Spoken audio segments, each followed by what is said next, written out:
As a woman walked down the streets one day, she spotted a beggar. The man looked pretty old, unshaven and ill-dressed. Every passerby looked at him with contempt, not like they had anything against him, but merely because of who he was, a filthy beggar. But when this particular woman saw him, she was filled with compassion.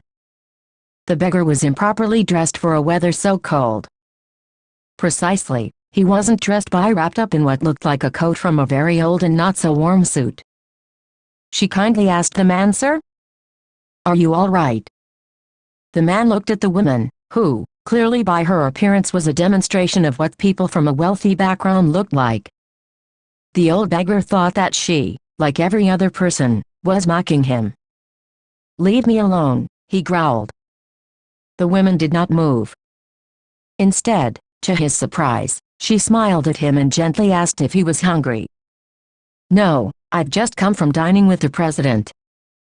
"Now go away," the beggar replied with a notable sarcasm. The woman's smile did not fade. She slid her hands under the beggar's arm and tried to pick him up. "Woman, what do you think you are doing?" The beggar sounded annoyed. "Is there a problem, ma'am?" A policeman shouted, walking towards the lady and the beggar. "Not at all, officer. I'm just trying to get this man to his feet." "Will you help me?" the woman replied. The policeman looked at her with surprise. "That man is old Jack and has been here for years. What have you got to do with him anyway?" "I am taking him to a cafeteria to eat something and to get him out of the cold for a while," the woman answered. "Are you crazy, lady?" The homeless man resisted. "I don't want to go in there." Then he felt strong hands grab his other arm and lift him up. "Let me go, officer. I didn't do anything." "It's a good chance to feed yourself, Jack. Don't blow it," the officer advised. After a lot of difficulty, the woman and the officer managed to drag Jack into the cafeteria. It was past breakfast and too early for lunch hour of the day. The manager strode towards the table and asked, "What's going on here, officer?" He asked, "Is this man in trouble?" "She brought old Jack in here to be fed," the policeman answered. "Not in my cafeteria. People like him are bad for business," the manager angrily retorted. "Now you know why I didn't want to come in here, woman," Jack said to the lady. "Now let me go. I never wanted to be here in the first place." The woman turned to the cafeteria manager and smiled. "Sir, I reckon you know Eddie and Associates, the banking firm down the street." "Of course I do," the manager answered impatiently. "They hold their weekly meetings in one of my banquet rooms.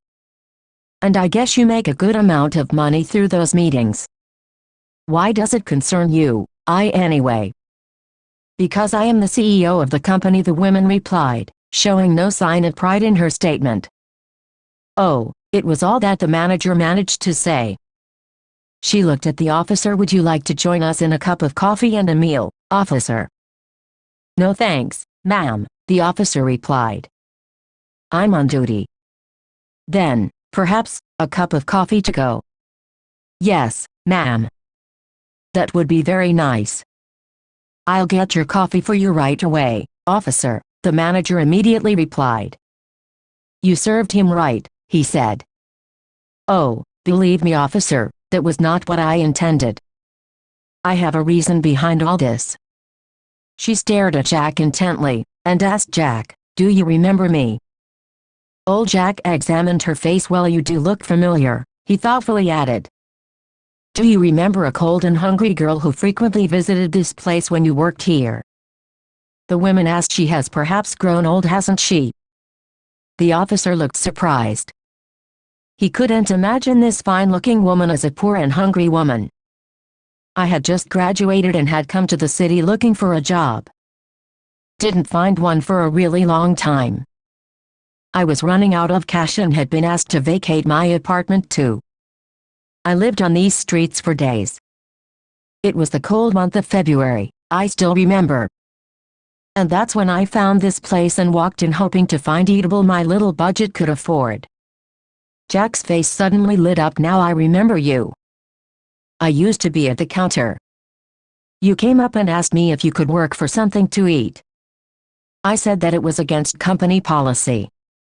I know, the woman said. Then you offered me the biggest roast beef sandwich, a cup of coffee, and a table for me to sit and enjoy the meal. I saw you put the price of my food in the cash register. So you started your own business? Old Jack asked. No, not exactly. That very afternoon I got a job. I worked my way up. Then, I started my own business. She opened her purse and pulled out a business card. Please pay a visit to the personnel director of my company. I'll go talk to him now. I am sure there is something in my office for which we can use your help. We can even pay you a certain amount of your salary in advance.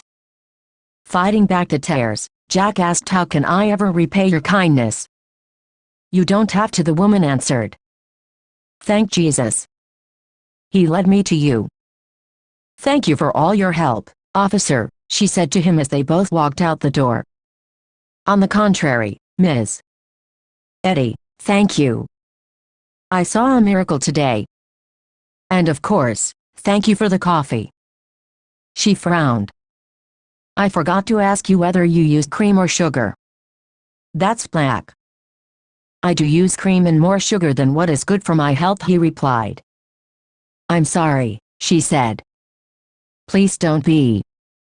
I have a feeling that this coffee is going to taste as sweet as sugar, he replied with a smile.